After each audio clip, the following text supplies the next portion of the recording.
Welcome to Angels online platform. आज हम लोग 11th जेई का अगस्त मंथ का टेस्ट सॉल्यूशन करने वाले हैं। तो चलो स्टार्ट करते हैं। देखो क्वेश्चन नंबर वन में बोल रखा है किसी एक पार्टिकल को इंक्लाइंड प्लेन के ऊपर खींचने के लिए, मूव करवाने के लिए जो फोर्स रिक्वायर्ड है वो डबल है उसको नीचे आने से रोकने के लिए जो बल की जरूरत है उसकी। तो एंगल ऑफ इंक्लिनेशन मतलब थीटा फाइंड करनी है। तो हम लोग बोलेंगे कि ऊपर मूव करवाने के लिए जो फोर्स रिक्वायर्ड है, सपोज कि कोई पार्टिकल एक इंक्लाइंड के ऊपर ऐसे रखा हुआ है, अभी इसको ऊपर भेजना है ऐसा। तो ऊपर की तरफ फोर्स लगाना पड़ेगा जिसको हम लोग बोल दे रहे हैं F1। नीचे एक mg का कंपोनेंट आएगा, mg साइन थीटा, और एक फ्रिक्शन लगेगा। ऊपर भेजना है तो फ्रिक्शन नीचे की तरफ लगेगा अपोज करने के लिए, फ्रिक्शन होगा म्यू के एन। एन को हम लोग इंक्लाइंड प्लेन पे बोलते हैं एम जी कॉस थीटा। अब ये ऊपर तभी जा सकता है जब ऊपर वाला फोर्स नीचे वाले से ज्यादा हो या तो कम से कम बराबर हो। तो मिनिमम का अगर न्यूनतम केस ले हम लोग, तो F1 का न्यूनतम वैल्यू नीचे वाले के बराबर, मतलब एम जी साइन थीटा प्लस म्यू के एम जी कॉस थीटा के बराबर होना चाहिए। ऊपर भेजने के लिए जो फोर्स रिक्वायर्ड है वो इतना। सेकंड केस में उसको नीचे सरकने से रोकने के लिए, स्लाइड होने से रोकने के लिए जो फोर्स रिक्वायर्ड है उसको F2 बोल देते हैं। तो अभी सेकंड केस में नीचे की तरफ स्लाइड करना चाह रहे हैं, इसलिए फोर्स ऊपर लगा के इसको रोकना पड़ रहा है, इसको F2 बोल रहे हैं। इस केस में देखोगे तो अभी नीचे की तरफ लगेगा mg का कंपोनेंट mg साइन थीटा, और नीचे से रखना चाह रहा है इसलिए फ्रिक्शन फोर्स ऊपर लगेगा जिसको हम लोग बोलेंगे mu M G cos theta. अभी इक्विलिब्रियम के लिए इंक्लाइंड के ऊपर की तरफ का बल और नीचे की तरफ का बल सेम होना चाहिए। तो ऊपर की तरफ है F2 plus mu M G cos theta, और नीचे की तरफ है एम जी साइन थीटा। यहां से F2 को बोलेंगे हम लोग एम जी sine theta minus mu M G cos theta.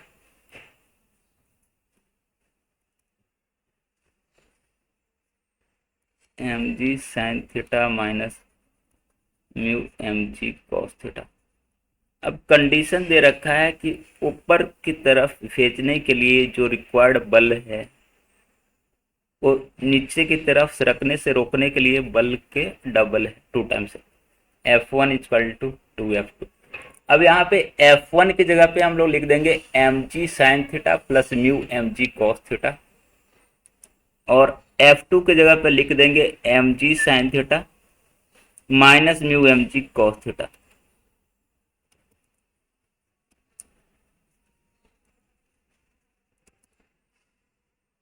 तो 2 मल्टीप्लाई करने के बाद हो जाएगा 2 mg sine theta minus 2 μ mg cos theta, ऐसा। अब mu M G cos theta को एक तरफ लाएंगे तो ये जो -2 μ mg कॉस थीटा है इधर आने के बाद प्लस हो जाएगा, और एक पहले से इधर mu M G cos theta था तो ये ऐड होकर हो जाएगा 3 μ mg कॉस थीटा। ये एम जी साइन थीटा जो लेफ्ट साइड है उसको राइट साइड में ले जाएंगे तो माइनस में हो जाएगा 2 mg sine theta minus mg sine theta means mg sine theta. यहाँ से mg कैंसल, तो 3 μ इक्वल टू हो जाएगा sine theta divided by cos theta मतलब tan थीटा। इसलिए अगर थीटा फाइंड करना था तो ये हो जाएगा tan इनवर्स 3 μ। तो हम लोग बोलेंगे कि थीटा का वैल्यू होगा tan इनवर्स 3 μ, इसलिए ऑप्शन ए जो है करेक्ट होगा। क्वेश्चन नंबर 2 देखो, एक कार्ट है जो जिसमें सैंड भरा हुआ है, वो हॉरिजेंटल स्मूथ सरफेस पे फी वेलोसिटी से जा रहा है। ठीक है, तो जो सतह है वो स्मूथ है, तो कोई फ्रिक्शन घर्षण नहीं लगेगा, तो बोलेंगे समक्षितिज में कोई बल है नहीं, इसलिए समक्षितिज वाला वेग चेंज नहीं, मतलब मोमेंटम कंजर्व कर सकते हैं सर। अभी देखो, अब क्या है कि जो सैंड गिर रहा है नीचे की तरफ होल से, काट में होल है जिसकी वजह से वो नीचे की तरफ गिर रहा है, और जब जमीन पे जा रहा है तो जमीन पे गिरने से पहले जब वो काट में था तो काट आगे बढ़ रही थी फी वेग से, तो सैंड भी आगे बढ़ रहा होगा फी वेग से। अब वो नीचे गिरा तो हॉरिजेंटल में तो कोई वेलोसिटी बल था नहीं, क्योंकि जो ग्राउंड है वो स्मूथ है, तो हॉरिजेंटल में वेग चेंज होगा नहीं, इसलिए कार्ट जब जमीन पर जाएगा तो भी उसको समक्षितिज में उसके पास वेलोसिटी भी रहेगा। तो बोलेंगे कि वो जमीन के जाने के बाद भी कार्ट के साथ ही भी वेग से आगे की तरफ मूव कर रहा होगा, तो बोलेंगे ऑप्शन ए जो है करेक्ट होगा।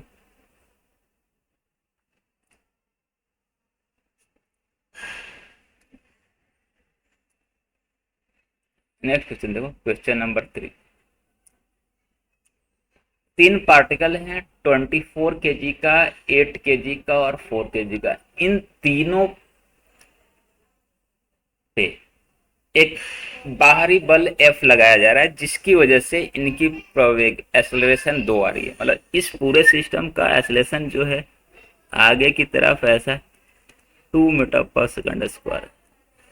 अब बोला T1 T2 टेंशन है डोरी में, तो इस पे जो बल लगाया जा रहा है F, वो क्या होगा? हम लोग बोलेंगे कि ये इन तीनों को एक सिस्टम मान लेंगे, मतलब एक एक तंत्र का हिस्सा है। 24 kg, 8 kg एंड 4 kg, ये तीनों एक सिस्टम का पार्ट है। इस पे एक फोर्स लगाया जा रहा है एफ, जिसकी वजह से इनका प्रवेग हो जा रहा है 2 मीटर पर सेकंड स्क्वायर। तो अगर एफ लिखना है कि इस पे नेट एक्सटर्नल फोर्स बाहरी बल कितना लग रहा है, तो हम लोग बोलेंगे एम टोटल इंटू ए। एम टोटल देखोगे तो 24 प्लस 8 32 प्लस 4 36, और ए का वैल्यू दिया हुआ है 2, तो 36 इंटू 2 करेंगे हो जाएगा 72 न्यूटन। बोलेंगे ऑप्शन बॉम्बे जो है करेक्ट होगा।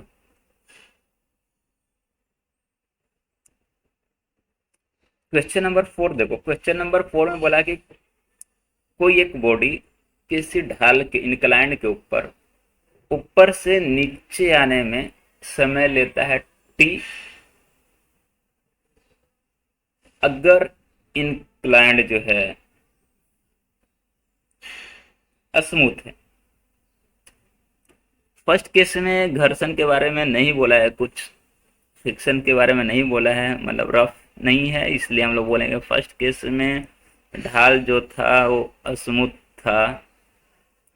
ऐसा एंगल ऑफ इंक्लिनेशन थीटा दिया हुआ है, ऊपर से नीचे तक का अंतर डिस्टेंस को हमने एस मान लिया। कोई कण यहाँ से आना शुरू किया अस्थिर अवस्था से, मतलब u0, तो अभी इसको जो समय लग रहा है वो लग रहा है टी, ऐसा बोल रखा है। अभी इस केस में देखेंगे तो बोलेंगे कि सर अभी तो ढाल पे अगर रखा हुआ है तो mg का एक कंपोनेंट नीचे की तरफ लगेगा, घर्षण तो है नहीं, रफ तो नहीं बोला है फर्स्ट केस में, तो बोलेंगे कि नीचे की तरफ mg का एक कंपोनेंट, मतलब mg sin थीटा, ऐसा। तो पहले केस में बल जो है नीचे की तरफ सिर्फ एक आएगा mg sin थीटा, इसलिए पहले केस में एक्सेलरेशन प्रवेग जो होगा बल भाग्य मास, मतलब mg sin theta upon M से एम कट जाएगा, g sin थीटा होगा। अब ऊपर से नीचे आने में मैंने मान लिया कि एस अंतर डिस्टेंस जो है एस है, समय लग रहा है टी, यू जीरो से स्टार्ट किया, s equal to u t plus half या टी स्क्वायर लगा है, तो यू जीरो तो हो जाएगा half a t square, a की जगह पे लिखेंगे जी साइन थीटा, समय को बोला है टी, टी स्क्वायर, तो ये हो जाएगा पहला इक्वेशन। सेकंड केस में बोला है कि अगर उस इनक्लाइंड प्लेन को ढाल को रफ बनाया जाता तो ऊपर से नीचे आने में समय लग रहा है 2t। अगर ये इनक्लाइंड प्लेन अगर रफ होता, रफ होगा तो अब घर्षण भी लगेगा, घर्षण भी लगेगा तो अगर अभी ये बेडी बनाए हम लोग, क्या क्या बल लगेगा, तो बोलेंगे कि नीचे की तरफ लगेगा एम जी साइन थीटा, और ऊपर की तरफ नीचे आ रहा है इसलिए घर्षण ऊपर की तरफ लगेगा, और घर्षण ऊपर की तरफ होगा म्यू के एन, एन को ढाल हुए बोलते हैं एम जी कॉस थीटा।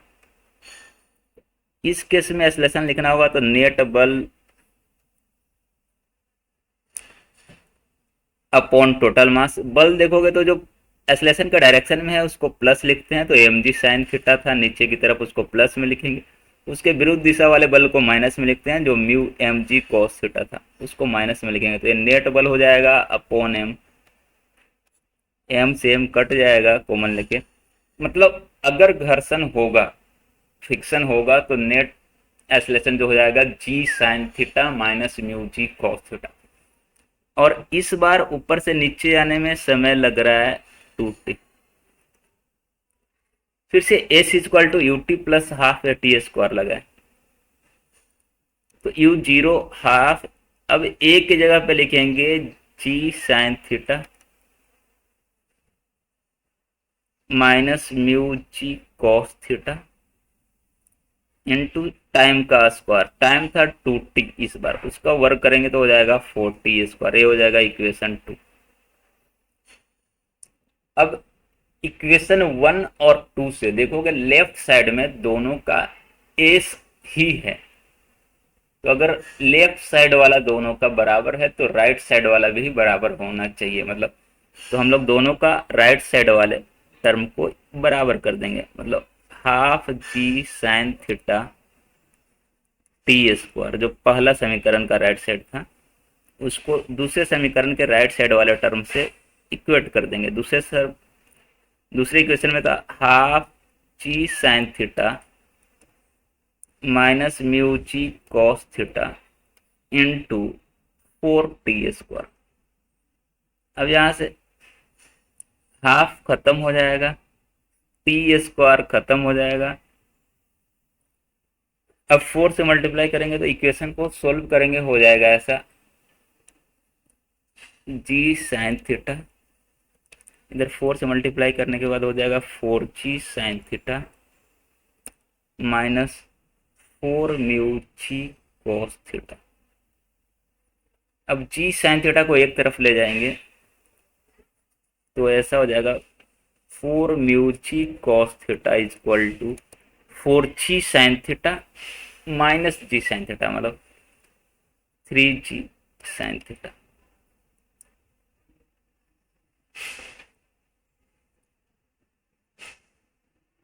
अब जी जी कैंसिल, इसलिए म्यू अगर निकालना है तो 4 कॉस थीटा उधर जाके डिवाइड में हो जाएगा, तो हो जाएगा 3/4 sine theta upon cos theta, और sine theta upon cos theta को हम लोग बोलते हैं टेन थीटा, तो 3/4 टेन थीटा, मतलब म्यू का वैल्यू होगा 3/4 टेन थीटा, बोलेंगे ऑप्शन ए जो है करेक्ट होगा।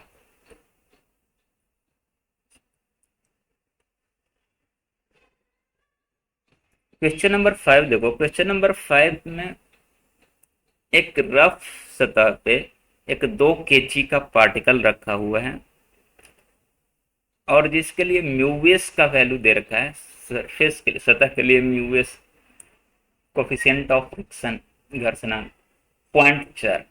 अब इस पे बल लगाया जा रहा है F इक्वल टू 2.5 न्यूटन, तो फ्रिक्शनल फोर्स कितना लगेगा ब्लॉक और फ्लोर के बीच, सतह और इस ब्लॉक के बीच में कितना घर्षण घर्षण बल लगेगा। तो पहले हमको चेक करना पड़ेगा कि ये पार्टिकल मूव करेगा कि नहीं, मतलब घर्षण कौन सा लगेगा, फ्रिक्शन, स्टैटिक और काइनेटिक। उसके लिए हमको सीमांत घर्षण लिमिटिंग फ्रिक्शन निकालना होता है, जो होता है mu S n to n. Mu s का वैल्यू दे रखा है 0.4। समक्षितिज सपाट हॉरिजॉन्टल सरफेस पे जो एन है वो होता है एम जी के बराबर। एम दिया हुआ है 2 kg, तो एम जी हो जाएगा 20, मतलब 8 न्यूटन। मतलब मैक्सिमम फ्रिक्शन जो लग सकता है 8 न्यूटन, जबकि बल जो हम लोग लगा रहे हैं 2.5 न्यूटन। मतलब घर्षण का वैल्यू जो है बल से ज़्यादा है, इसलिए पार्टिकल जो है ब्लॉक वो मूव करेगा नहीं, घर्षण उसको बढ़ने ही नहीं देगा। Particle will not move. और पार्टिकल मूव नहीं करेगा तो घर्षण जो होगा अस्थित घर्षण कहलाएगा, और अस्थित घर्षण का मूल्य बल के बराबर होता है। और हम लोग जो बल लगा रहे हैं वो है 2.5 न्यूटन, इसलिए जो इस पे फ्रिक्शनल फोर्स लगेगा स्टैटिक होगा और उसका वैल्यू 2.5 न्यूटन के बराबर होगा, इसलिए बोलेंगे ऑप्शन ए जो है करेक्ट होगा। क्वेश्चन नंबर 6 में देखो, क्वेश्चन नंबर 6 में बोला कि एक वर्टिकल रॉड जो है, ऐसा कोई रॉड है, उसको हम लोग अपने 2 फिंगर से प्रेस करके पकड़े हुए।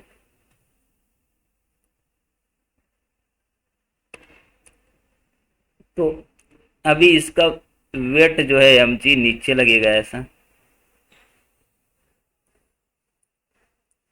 एक मास 1 kg है तो एम जी हो जाएगा 10 न्यूटन। ठीक है। अभी कहानी क्या है कि हम लोग एक फिंगर यहाँ एक फिंगर यहाँ, ऐसा, मतलब ऐसा सोचो कि 2 उंगली के बीच में एक उंगली मेरा यहाँ था, एक ऐसे था, इसको ऐसे पकड़ रखा, और इस पे जो उंगली से प्रेस करके जो इस पे बल लगा रहे हैं ऐसा, जो हम लोग बल लगा रहे हैं वो बोल रहा है 12 न्यूटन, ऐसा उंगली से प्रेस करके इस पे 12 न्यूटन का। तो नॉर्मल फोर्स जो लगेगा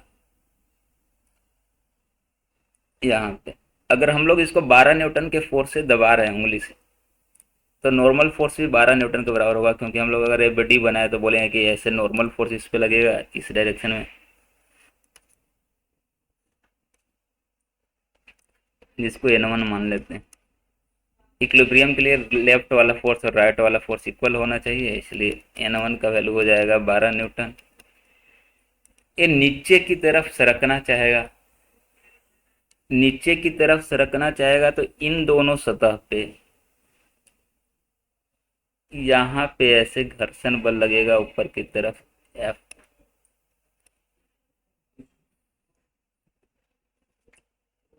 अब इस मतलब इस पे नेट घर्षण लगेगा, दोनों सतह पे लगेगा F और F, 2F। अभी इस घर्षण का महत्तम मूल्य कितना हो सकता है, अगर हम लोग देखें तो देखो,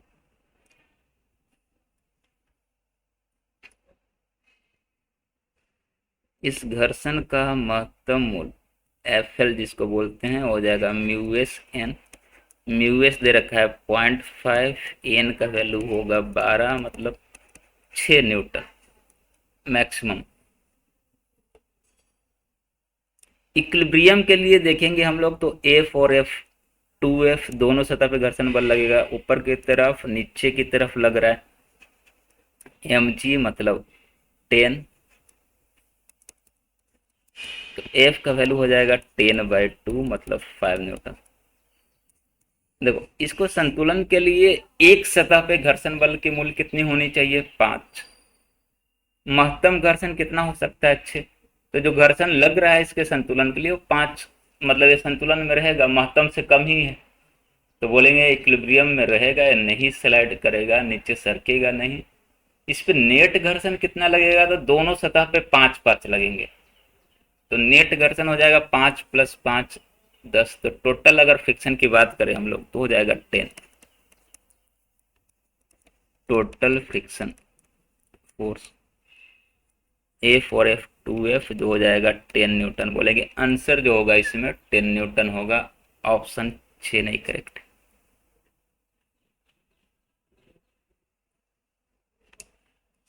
क्वेश्चन नंबर 7 में देखो कोई बोला एक रफ इंक्लाइंड के ऊपर किसी पार्टिकल को ऊपर की तरफ प्रोजेक्ट किया गया, मतलब फेंका गया। थीटा दे रखा है 45 डिग्री, कण को ऐसे ऊपर की तरफ फेंका गया,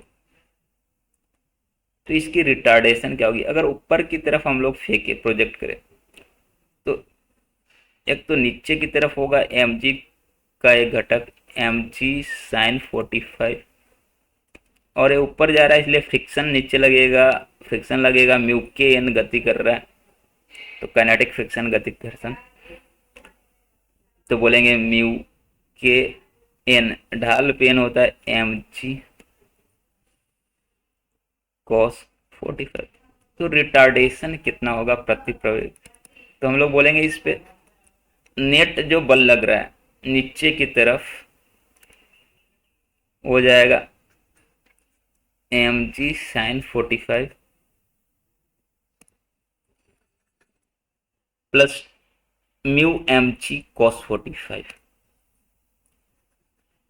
तो अगर एक्सलेशन चाहिए तो नेट बल अपॉन मास,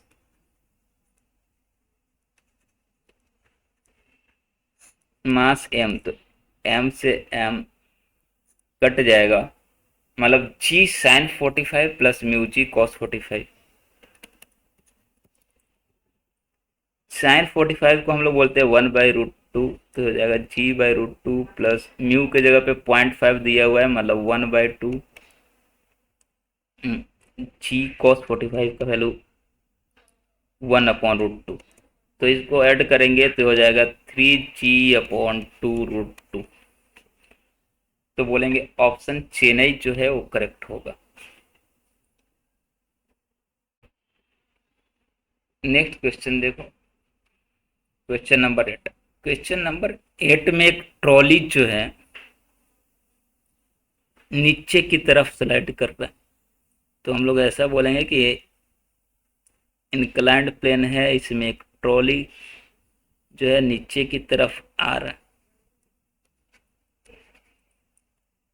और इंक्लाइंड प्लेन रफ नहीं बोल रखा है, मतलब हम लोग स्मूथ मान के चलेंगे। स्मूथ मान के चलेंगे तो इसका इस पे जो भी ट्रॉली आएगा स्लाइड कर रहा होगा उस पे नीचे की तरफ एक mg का कंपोनेंट आ रहा होगा mg साइन थीटा, इसलिए इसका जो प्रवेग आएगा तो बल भाग्या m, तो mg sine theta by m मतलब हो जाएगा g साइन थीटा।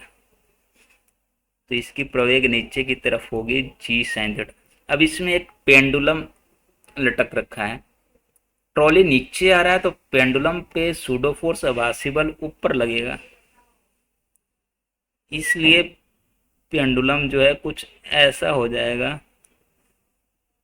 अब ट्रॉली के छत से कितना एंगल बना रहा है वही पूछ रखा है। देखो अगर इसका एबीडी बनाओगे mg का इस पे दो कंपोनेंट लगेंगे पेंडुलम पे, एक इधर लगेगा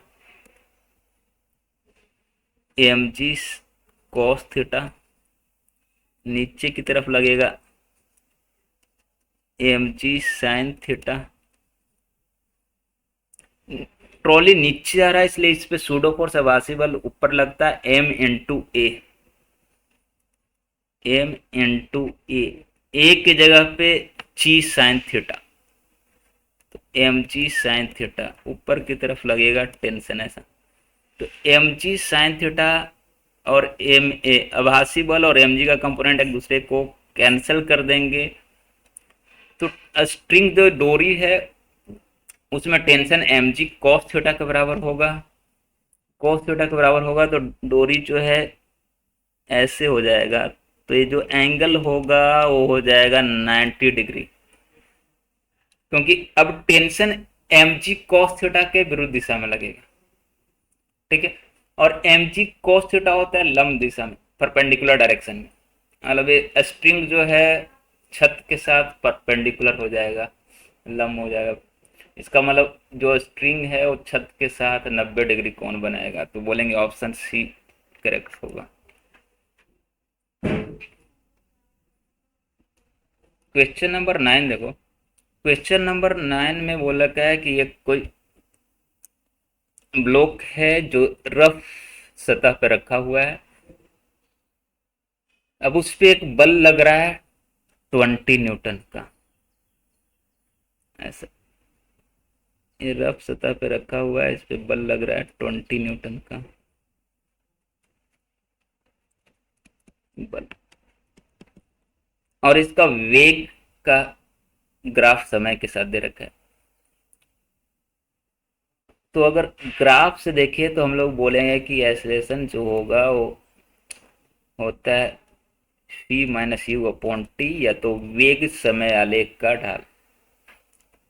यहां से अगर वेलोसिटी टाइम दे ग्राफ देखें तो शुरुआत में उसकी वेलोसिटी 0 थी, 3 सेकंड बाद बढ़ के 20 हो गई। मतलब फी को बोलेंगे 20, यू को बोलेंगे 0, समय को बोलेंगे 3। तो एक्सेलरेशन जो हो जाएगा इस पार्टिकल का 20/3 मीटर पर सेकंड स्क्वायर। ठीक है, तो ग्राफ से एक्सेलरेशन मिल गया। एक्सेलरेशन मतलब पार्टिकल के पास एक्सेलरेशन है, इसका मतलब है गति कर रहा था, गति कर रहा था। तो अभी अगर सतह रफ है तो इस पे घर्षण लगेगा, और वो लगेगा गति घर्षण। गति घर्षण जो होता है म्यू के एन, म्यू के एन। एन को बोलेंगे हम लोग एम ची के बराबर, तो म्यू के एम ची। ऐसा देखो, तो अभी अगर इसका एक्सेलरेशन लिखने जाए तो ये हो जाएगा नेट बल upon total mass m. Net बल देखोगे तो एक तो हम लोग 20 न्यूटन का लगा रहे हैं, और एक घर्षण बल लगेगा विरुद्ध दिशा में। अब यहाँ से एक्सेलरेशन का वैल्यू ग्राफ से आ गया 20/3, बल नेट बल लिखेंगे तो 20 हो जाएगा एक, और म्यू के एम ची होगा विरुद्ध दिशा में, तो उसको माइनस में लिखेंगे। म्यू के का वैल्यू क्वेश्चन में दे रखा है, म्यू के को बोल रखा है 0.25 एम ची को हम लोग बोल देते हैं 10, तो नेट फोर्स अपॉन मास। यहाँ से अब क्रॉस मल्टीप्लाई करें तो हो जाएगा 20 m equal to 60 minus 7.5 m. अभी -7.5 को अगर लेफ्ट साइड लाइट तो प्लस में हो जाएगा, तो हो जाएगा 27.5 एम इक्वल टू 60। इसलिए अगर एम मुझे कैलकुलेट करना है तो हो जाएगा 60 डिवाइडेड बाई 27.5। अब इसको कैलकुलेट करेंगे तो अप्रोक्स होगा 2.2 kg। तो बोलेंगे ऑप्शन डेल ही जो है वो करेक्ट होगा।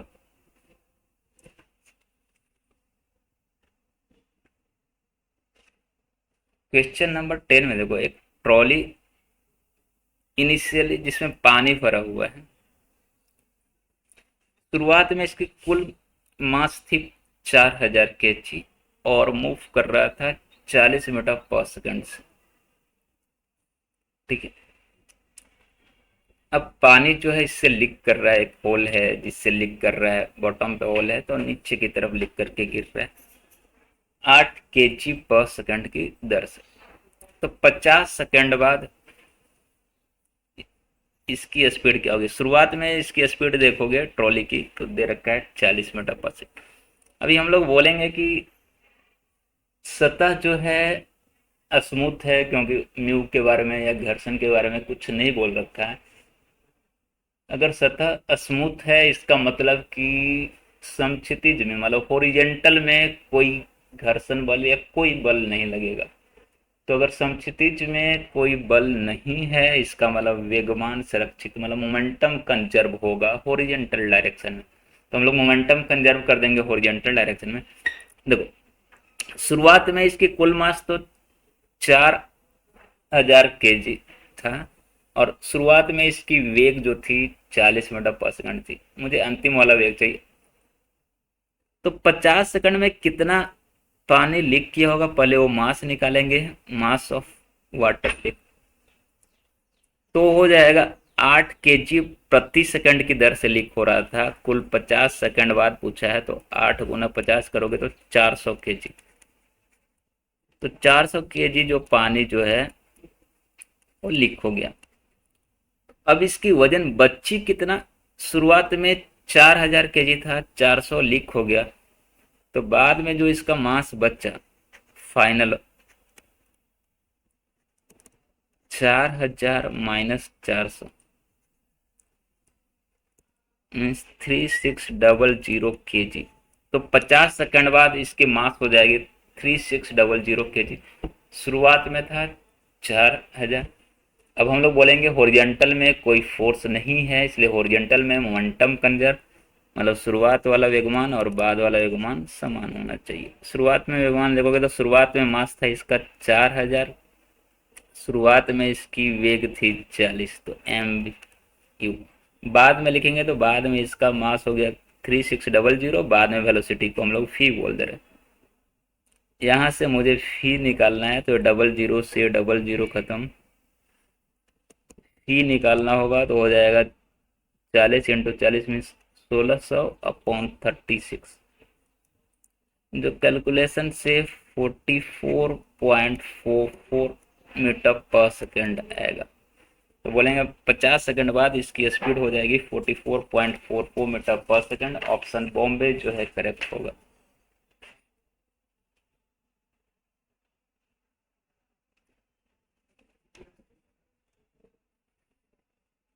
क्वेश्चन नंबर 11 देखो,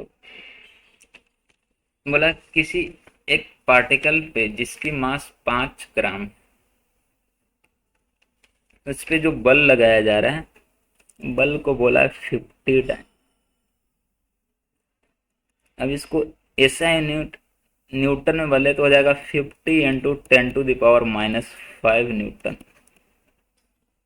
क्योंकि 1 डाइन इक्वल टू होता है 10⁻⁻5 न्यूटन।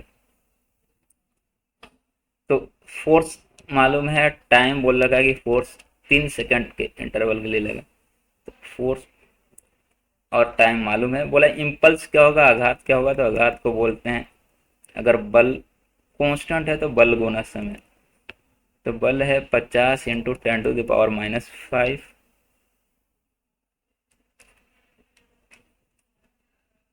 और टाइम है 3। तो इन दोनों को मल्टीप्लाई कर देंगे तो हो जाएगा 1.5 × 10⁻³ यूनिट हो जाएगा न्यूटन सेकंड। तो बोलेंगे ऑप्शन चेन्नई जो है वो करेक्ट होगा। क्वेश्चन नंबर 12 में देखोगे तो 3 ब्लॉक हैं एबीसी, तीनों का मास 5 kg 5 kg 5 kg। String connected है T1 T2 T3 3 स्ट्रिंग। तो T3 और T1 का रेशियो क्या है वह बताना है। देखो इस छत से बस लटका हुआ है, मतलब पूरा तंत्र जो है स्थिर है, इक्विलिब्रियम में है, और इक्विलिब्रियम में तो संतुलन होना चाहिए, मतलब ऊपर वाला बल और नीचे वाला बल बराबर। अब जिस भी डोरी में तनाव बल चाहिए, टेंशन चाहिए, उसके नीचे वाले का एबडी बनाते हैं। तो जैसे अगर T1 चाहिए तो हम लोग इसके नीचे, मतलब इस वाले का एबडी बनाएंगे। यहाँ पर देखोगे ऊपर लग रहा है T1 और नीचे लगता है इसका वजन बल, ये 5 kg का है, तो वजन बल हो जाएगा 50, मीन्स T1 इक्वल टू आ जाएगा 50 न्यूटन। T3 चाहिए जो सबसे ऊपर वाला स्ट्रिंग है। अगर T3 चाहिए मुझे तो हम लोग बोलेंगे यहाँ पे इसमें T3 फाइंड करना है, तो इसके नीचे वाला, मतलब इन तीनों का एबडी बनाएंगे। इन तीनों को T3 ही पकड़ के रखा है, तो T3 बोलेंगे इन तीनों के वजन बल के बराबर, इन तीनों के वेट के बराबर। इन तीनों का वेट देखोगे तो 5 5 5 15 kg हो जाएंगे इन तीनों मिला के, तो इसका वेट हो जाएगा 150 न्यूटन, मतलब T3 हो जाएगा 150 न्यूटन। इनका ही रेशियो चाहिए था, मतलब T3/T1 जो हो जाएगा 150/50, काट देंगे तो 3, तो बोलेंगे ऑप्शन चेन्नई जो है वो करेक्ट होगा।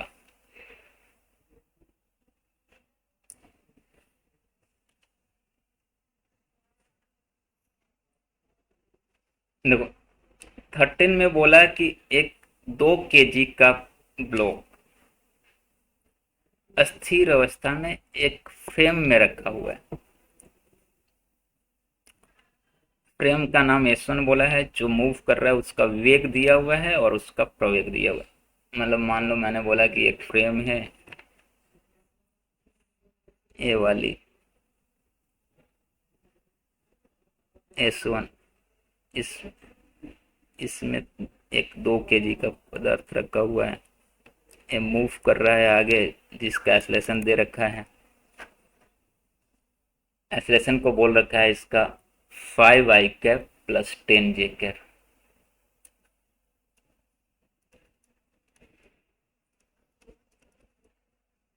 अब बोला इस पे आभासी बल सूडो फोर्स किधर लगेगा और किस फ्रेम के रिस्पेक्ट में लगेगा। तो हम लोग ऐसा पढ़े थे कि अगर कोई फ्रेम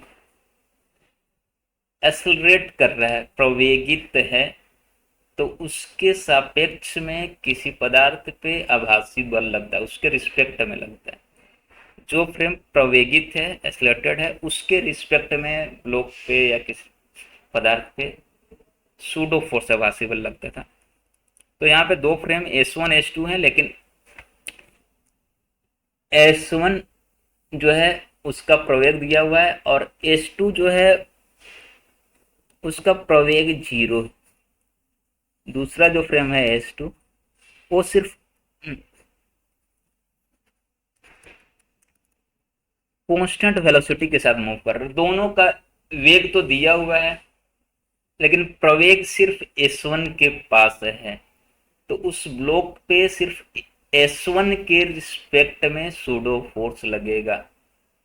S2 के पास प्रवेग ही नहीं है, सिर्फ वेग है, और आभासी बल लगने के लिए प्रवेग जरूरत होता है। तो बोलेंगे S2 के सापेक्ष में उस ब्लॉक पे कोई आभासी बल नहीं लगेगा, S1 के सापेक्ष में लगेगा। और कितना लगेगा, तो हम लोग बोलते हैं कि आभासी बल जो होता है हमेशा m गुना a के बराबर होता है, और वो प्रवेग के विरुद्ध दिशा में होता है। तो अगर सदिश रूप में लिखे तो प्रवेग अगर A1 है तो आभासी बल हो जाएगा -ma1, A1 के विरुद्ध दिशा, अपोजिट डायरेक्शन। अब वेक्टर में अपोजिट डायरेक्शन वाला माइनस, तो अगर सदिश रूप में लिखे तो एक माइनस। अब m का वैल्यू दिया हुआ है 2, A1 मालूम है, तो ये हो जाएगा -2a1, 5i cap plus 10j cap, तो हो जाएगा -10i कैप -20j कैप। तो बोलेंगे उस पर जो आभासी बल लगेगा हो जाएगा -10i -20j। और किसकी वजह से, तो S1 के प्रवेग की वजह, एक्सेलरेशन की वजह से फ्रेम S। तो बोलेंगे ऑप्शन बॉम्बे जो है वो करेक्ट होगा।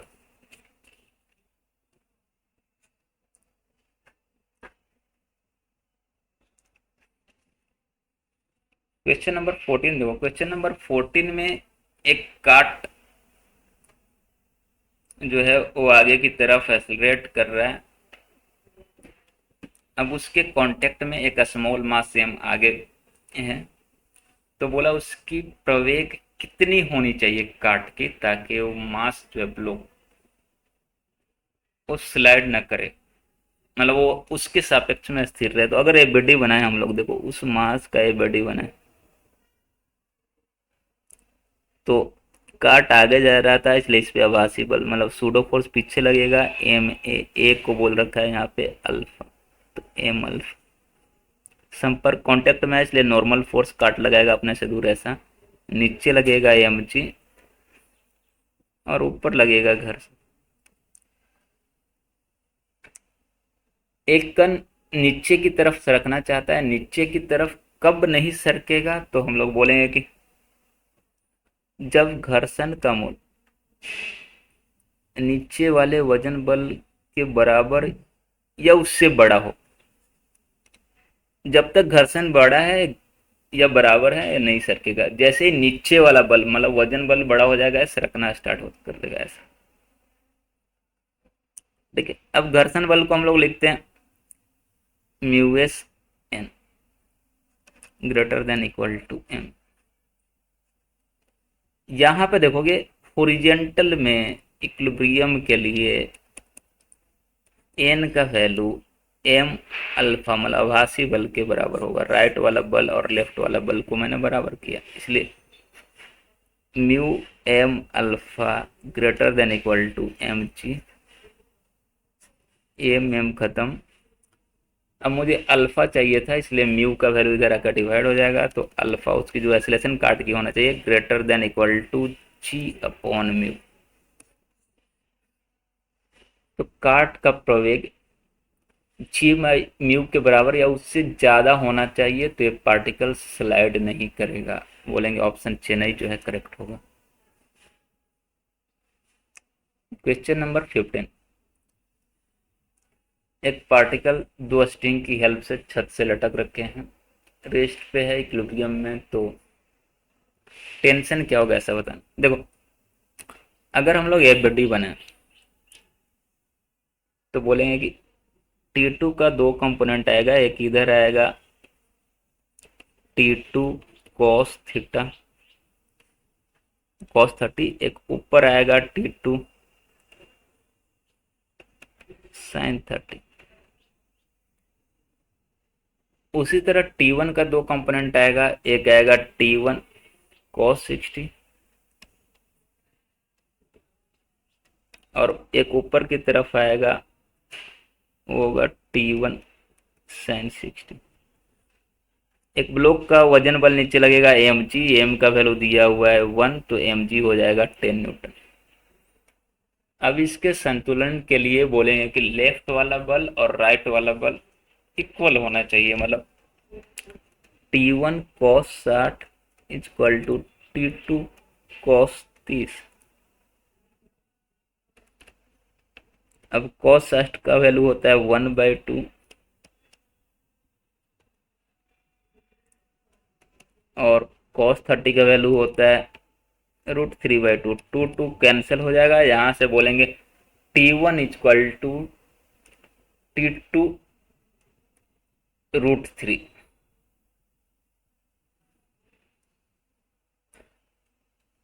एक equation T1 equal to T2 √3। Second upward force और डाउनवर्ड फोर्स इक्वल होने चाहिए। मतलब ऊपर वाला फोर्स, तो ऊपर वाला फोर्स देखोगे T1 sin 60 और एक था T2 sin 30, नीचे वाला था 10 न्यूटन। अब T1 की जगह पे रख देंगे T2 √3, T2 √3 इक्वेशन 1 से, और sin 60 का वैल्यू होता है √3/2। यहाँ से T2 sin 30 का वैल्यू होता है 1/2 इक्वल टू 10। अब √3 इंटू √3 करोगे 3 तो T2 3/2 प्लस T2 1/2 हो जाएगा T2 4/2 मतलब 2T2। तो 2T2 इक्वल टू 10 इसलिए T2 equal to 10/2 means 5 Newton. अब T1 निकालना है तो T1 का वैल्यू इक्वेशन 1 से आ गया था T2 √3 मीन्स 5 √3। तो बोलेंगे इक्वेशन सोल्व करने के बाद T1 का वैल्यू होगा 5 √3 और T2 का वैल्यू होगा 5। बोलेंगे ऑप्शन बॉम्बे जो है करेक्ट होगा।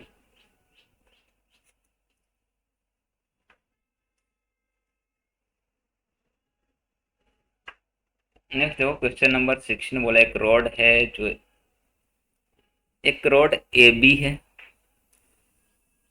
ऐसा कोई रॉड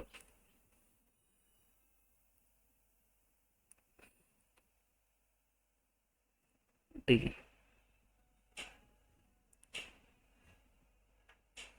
जो ग्राउंड पे रखा हुआ है। ग्राउंड जो है स्मूथ है, स्मूथ है इसका मतलब फिक्शन फोर्स नहीं लगाएगा, मतलब समक्षितिज में बल नहीं लग रहा है। अभी अगर इसका एबीडी देखते हैं हम लोग तो एक यहाँ पे हो जाता है लंब बल, यहाँ पे होता है वजन बल, ऐसा।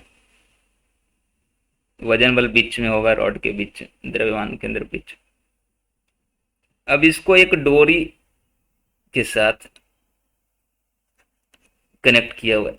तो डोरी जो है, अब देखो डोरी का इस तरह से कनेक्ट होना चाहिए ताकि उसका कोई भी घटक समक्षितिज में ना है, क्योंकि डोरी का अगर कंपोनेंट, डोरी में तनाव बल होगा, अगर उसका कंपोनेंट समक्षितिज में आएगा तो समक्षितिज में एक बल हो जाएगा।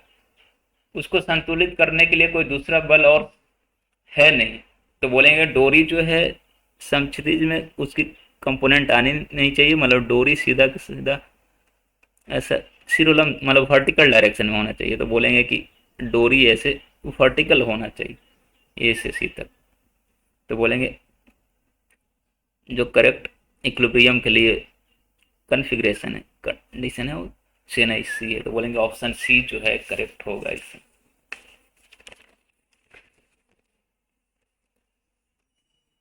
नेक्स्ट क्वेश्चन देखो, क्वेश्चन नंबर 17। क्वेश्चन नंबर 17 में बोला कि एक पार्टिकल एम मास का एक स्ट्रिंग एक फोर्स लगा है, तो टेंशन कितना होगा स्ट्रिंग में बताना। अगर हम लोग एबीडी देखने जाए तो एक हॉरिजॉन्टल में फोर्स लग रहा है एफ, नीचे एक पार्टिकल लटक रखा था, इसलिए उसकी वजन बल होती नीचे की तरफ एम जी, ऐसा। एक डोरी था इस डायरेक्शन में ऐसा, तो इसमें होता टेंशन टी, जो सिरोलम के साथ थीटा एंगल बना रखा था, ऐसा। अब इसमें जो डोरी में टेंशन है, इसकी दो कंपोनेंट आएगी, दो घटक, एक ऊपर की तरफ वर्टिकल में और एक समक्षितिज में इधर लेफ्ट की तरफ। एक कंपोनेंट को बोलते टी कॉस थीटा और दूसरे को बोलते टी साइन थीटा। संतुलन के लिए राइट वाला बल और लेफ्ट वाला बल बराबर होना चाहिए, तो राइट वाला बल देखोगे एफ है, लेफ्ट वाला है टी साइन थीटा। अब मुझे यही डोरी में टेंशन टी फाइंड करना था, तो ये साइन थीटा इधर जाकर डिवाइड हो जाएगा, तो हो जाएगा F upon sine theta. Means option Bombay जो है करेक्ट होगा।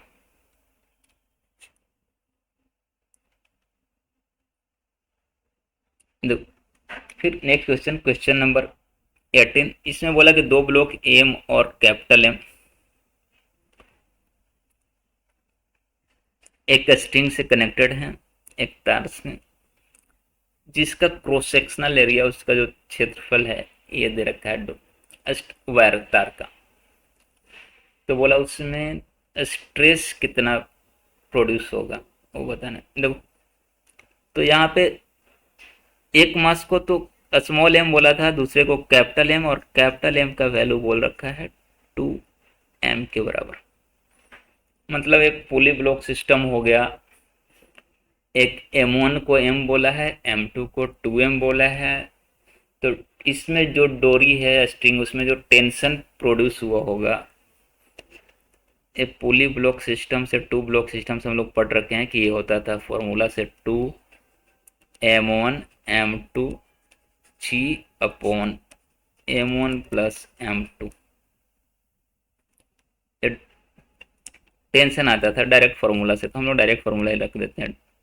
2m1 की जगह m लिखना, m2 की जगह पे 2m लिखना, एंड 2g से में m प्लस 2m। तो नीचे में हो जाएगा 3m, ऊपर में होगा 4m एंड 2m g। तो m से m खत्म, मतलब इसमें जो डोरी में तनाव बल उत्पन्न हुआ होगा वो हो जाएगा 4mg अपॉन 3। अब इस डोरी की क्रॉस सेक्शनल एरिया, वायर की क्रॉस सेक्शनल एरिया ए दे रखा है, तो इसमें स्ट्रेस कितना होगा, दबान, स्ट्रेस मतलब एक्चुअली प्रेशर बोल दो चलो, जो होता है फोर्स मतलब बल अपॉन क्षेत्रफल, तो टी अपॉन ए, फोर्स अपॉन एरिया स्ट्रेस को बोलते हैं। तो फोर्स का वैल्यू हो गया 4mg upon 3 cross sectional area A दिया था, इसलिए स्ट्रेस हो जाएगा 4mg/3a। बोलेंगे ऑप्शन बॉम्बे जो है करेक्ट होगा।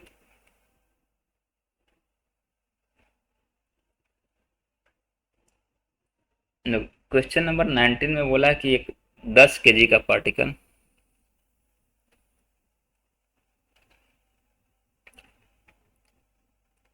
एक रोप से लटका हुआ था ऐसा,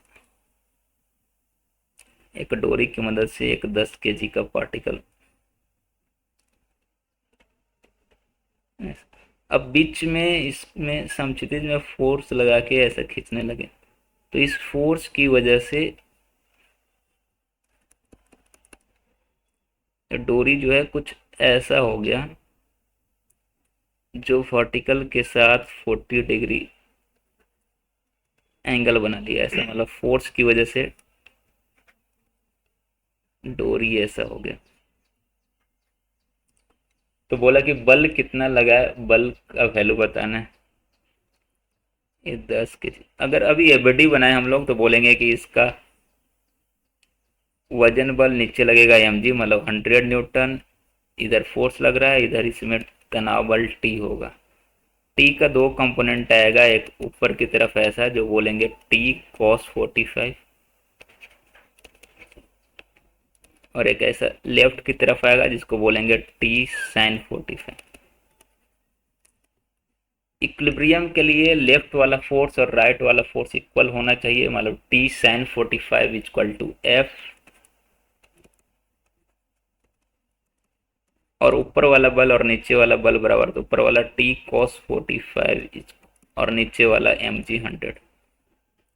अब इनको डिवाइड दोगे, इक्वेशन 1 और 2 को अगर भाग दे हम लोग, तो भाग देने के बाद T upon T, T T cancel हो जाएगा, sin 45 cos 45 डिवाइड देने को हो जाएगा tan 45 जिसका वैल्यू होता है 1, मतलब लेफ्ट साइड हो जाएगा 1, राइट साइड हो जाएगा f अपॉन 100। तो अगर मुझे f फाइंड करना है तो हो जाएगा 100 इंटू 1 मीन्स 100 न्यूटन। जो फोर्स निकालना था हो जाएगा 100 न्यूटन। बोलेंगे ऑप्शन दिल्ली जो है करेक्ट होगा। उसके बाद क्वेश्चन नंबर 20।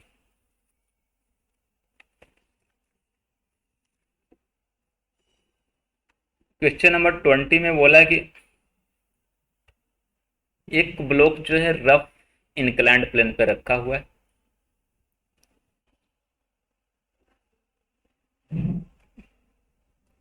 अब वो अस्थिर तब तक बोला कि नीचे की दिशा में महत्तम अगर 2 न्यूटन का बल लगा है, ठीक है, तो वो स्थिर रह सकता है। मैक्सिमम नीचे की तरफ कितना बल लगा के खींच सकते हैं, 2 न्यूटन, तब तक वो स्थिर रहेगा। मतलब अभी देखो क्या है कि नीचे की तरफ तो एक 2 न्यूटन का हमने बल लगाया और एक mg का कंपोनेंट आएगा, mg sin थीटा। ऊपर की तरफ घर्षण बल लगेगा, नीचे की तरफ अगर खींच रहे दोनों बल लगा के, तो हो जाएगा म्यूएस एन, मतलब म्यूएस mg cos थीटा। अभी तक 2 न्यूटन तक ये स्थिर है, नीचे की तरफ मैक्सिमम 2 न्यूटन का बल लगा सकते हैं, तो स्थिर है मतलब संतुलन में है। तो बोलेंगे ऊपर वाला बल नीचे वाला बल सेम होना चाहिए, तो यहां से हो जाएगा mg sin theta plus 2 equal to mu mg cos theta. इसको बोल दो इक्वेशन 1। सेकेंड केस में बोला कि इंक्लाइंड के ऊपर की तरफ मैक्सिमम 10 न्यूटन का बल लगा है, तो गति नहीं करेगा, मूव नहीं करेगा। अब ऊपर की तरफ अगर इस पे बल लगाया ऐसा महत्तम 10 न्यूटन का, तो ये ऊपर की तरफ जाना चाहता, इसलिए इस बार एक तो नीचे की तरफ mg का घटक है, कंपोनेंट आएगा mg sin थीटा, ऊपर की तरफ बल लगा के खींच रहे हैं तो घर्षण बल नीचे लगेगा म्यू mg cos थीटा। ये मैक्सिमम 10 न्यूटन तक ये मूव नहीं करेगा, मतलब फिर से इक्विलिब्रियम में रहेगा। तो इस बार बोलेंगे upward force downward force equal means mg sin theta plus mu mg cos theta, downward force equal to upward 10, ये बोल दो इक्वेशन 2। अब इन दोनों इक्वेशन को अगर हम लोग ऐड कर दें, एक और दो को ऐड कर दें,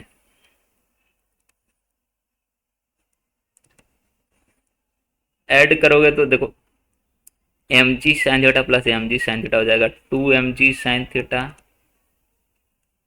plus 2 plus mu M G cos theta. Left side ऐसा होगा, राइट साइड देखोगे mu M G cos theta plus 10 cos theta plus 10। अब यहाँ से mu M G cos theta mu M G cos theta cut जाएगा, 2 इधर आके minus में हो जाएगा, means 2 mg sine theta equal to 10 minus 2 8 mg sine theta equal to हो जाएगा 4।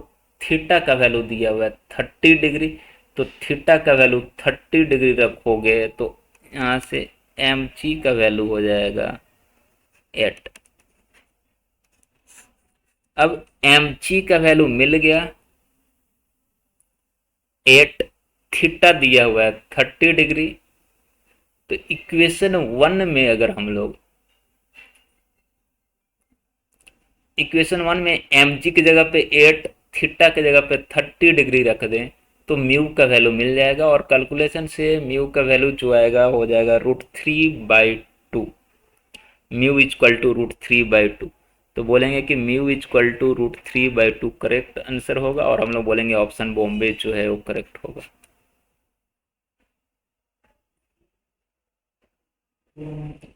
फिर क्वेश्चन नंबर 21 में बोला कि एक क्रिकेट प्लेयर एक बॉल को कैच करता है जो शुरुआत में 25 मीटर पर सेकंड की स्पीड से मूव कर रहा था, तो उसके हाथ पे कितना बल लगा होगा। बल चाहिए तो बोलेंगे कि ये मोमेंटम में change upon time, delta P upon time, बल का अगर मूल्य लिखे। देखो बाद में जब पकड़ लिया होगा तो बॉल अस्थिर हो गया होगा, मतलब बाद में वेग जीरो तो वेग मान जीरो, मतलब तो चेंज इन मोमेंटम मतलब शुरुआत वाला मोमेंटम, क्योंकि बाद में मोमेंटम वेगमान तो हो जाएगा जीरो, तो शुरुआत में मोमेंटम लिखेंगे एम भी, एम दिया था 120 ग्राम, केजी में बदलेंगे तो 1000 से डिवाइड करना हो। शुरुआत में उसकी वेग थी 25, बाद में हो जाएगी जीरो, इसलिए वेगमान बाद वाली, और समय बोल रखा है 0.1 सेकेंड ऐसा।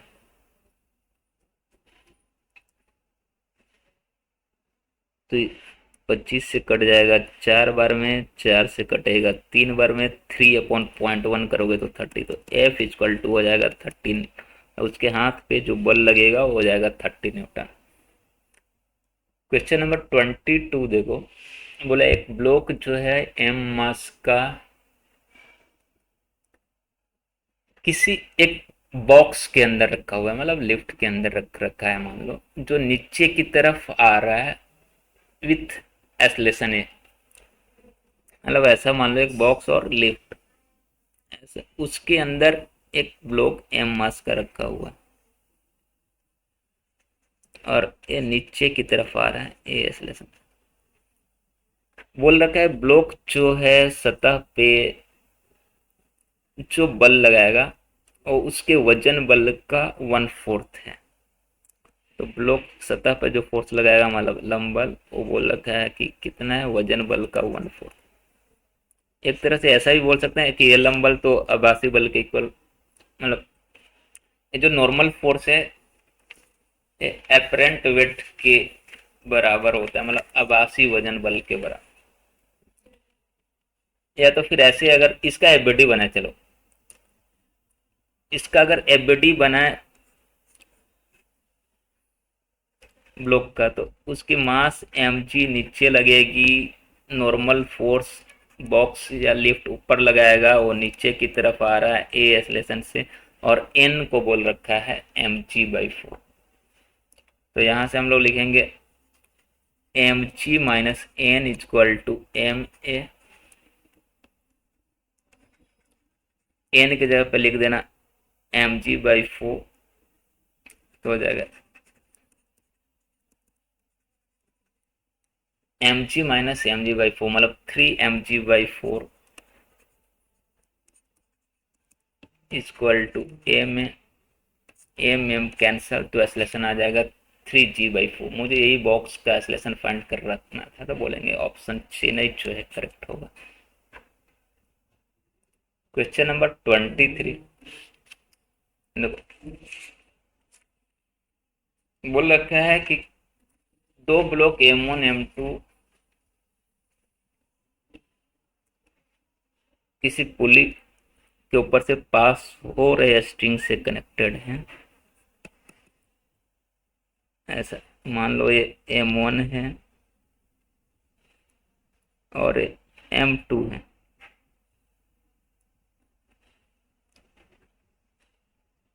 तो बोला फर्स्ट केस में अगर M1 जो है M2 का डबल है, मतलब M1 को M मान ले पहले केस में, और M2 को बोला क्या है उसका डबल मतलब 2M, केस 1। तो इस सिस्टम के एक्सलेशन को A1 बोला है। अभी अगर एक्सलेशन लिखने जाओ तो नीचे आएगा, ऊपर जाएगा। एक्सलेशन लिखना होगा तो फॉर्मूला से हो जाएगा M2 माइनस M1 जी अपॉन M1 प्लस M2। ऐसा हम लोग पुली ब्लॉक सिस्टम के लिए एक्सलेशन का फॉर्मूला देखे थे। इस टाइप के पुली ब्लॉक सिस्टम है तो M2 को बोला है डबल मतलब 2M, तो हो जाएगा 2M और M1 की जगह पे लिखेंगे M, तो 2M माइनस M, नीचे हो जाएगा M प्लस 2M इंटू जी, तो हो जाएगा ऊपर में 2M माइनस M मतलब M और नीचे में हो जाएगा 2M प्लस M मतलब 3M। तो फर्स्ट केस में जो एक्सलेशन आता है G/3। सेकेंड केस में बोला है कि अगर M2 जो है केस 2 में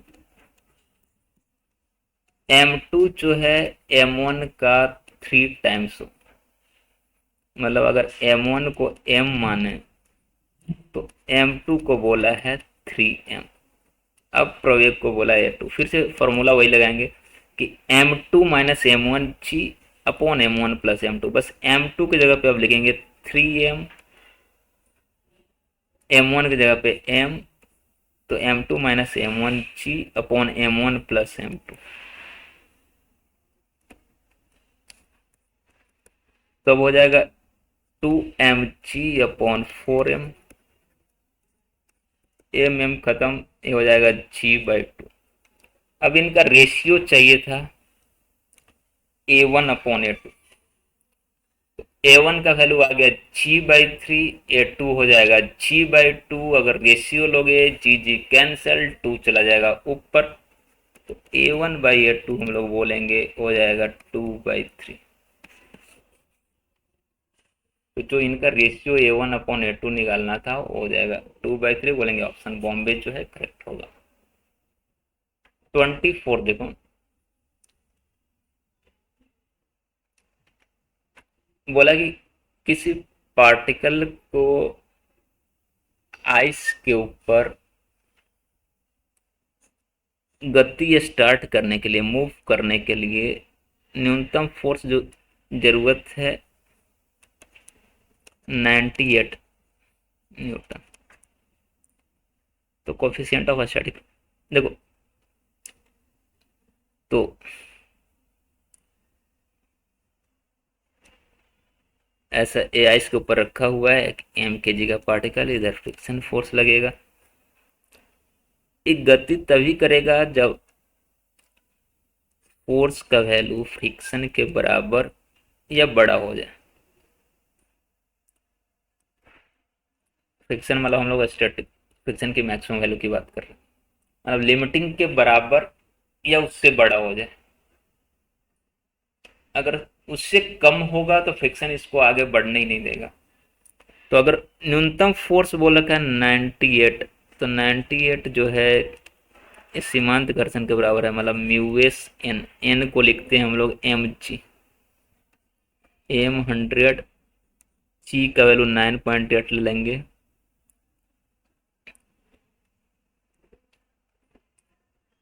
तो यहाँ से एक कट जाएगा 10 बार में, अगर म्यू एस चाहिए तो हो जाएगा 10/100 मीन्स 1/10 मीन्स 0.1। तो बोलेंगे ऑप्शन दिल ही जो है करेक्ट होगा। Next question 25।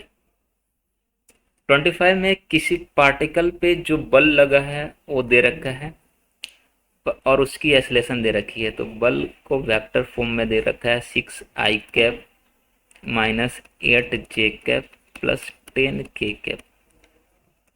अगर बल का मूल्य देखोगे तो हो जाएगा 6 square plus minus 8 square plus 10 square means हो जाएगा √200 मीन्स 10√2।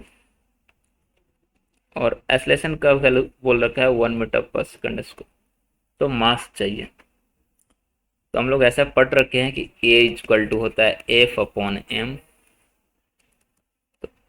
एम चाहिए तो हो जाएगा F/a। एफ का वैल्यू जो है 10√2 होगा, ए का वैल्यू 1, मतलब एम हो जाएगा 10√2 kg। इसलिए हम लोग बोलेंगे ऑप्शन चेन्नई जो है करेक्ट होगा।